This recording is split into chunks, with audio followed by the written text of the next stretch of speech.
Добрый день, дорогие белорусы! В этом видео я хочу рассказать о том, как прошел наш срочный визит в Прагу. Накануне мы узнали, что власти собирались принять закон, который сделал бы невозможной миграцию белорусов в Чехию, и приехали туда, чтобы постараться все исправить. За 3 дня визита мы встретились с президентом Чехии, министром иностранных дел, премьер-министром, министром образования, министром внутренних дел. На всех встречах я говорила, что белорусы не равно режим. В других странах еще не все понимают нашу ситуацию. И наша задача все объяснить, чтобы не было дискриминации белорусов, которые могли законодательно закрепить Чехии.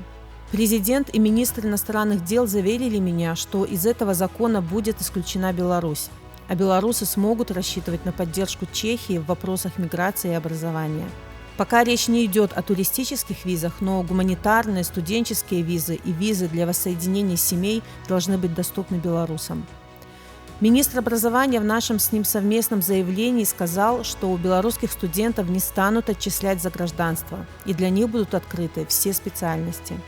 В ближайшее время он планирует встретиться со студентами из Беларуси. Президент Земан на нашей встрече заявил, что в Праге появится представительство демократических сил Беларуси. Настоящее представительство Беларуси, которое защищает интересы белорусов, а не режима. Дом Беларуси, как он предложил его назвать, может быть открыт уже этой осенью.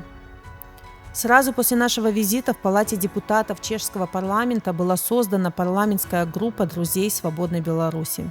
Она будет работать с диаспорой и поддерживать белорусов. А главным итогом этого визита можно назвать то, что нам удалось скорректировать стратегию Чехии в отношении белорусов и нашей страны. Я благодарю пражскую диаспору, Фонд медицинской солидарности, Народное антикризисное управление, Белорусскую раду культуры за подготовку материалов, документов и позиций к этому визиту. И хочу сказать, что все эти результаты – это наша с вами, дорогие белорусы, общая заслуга.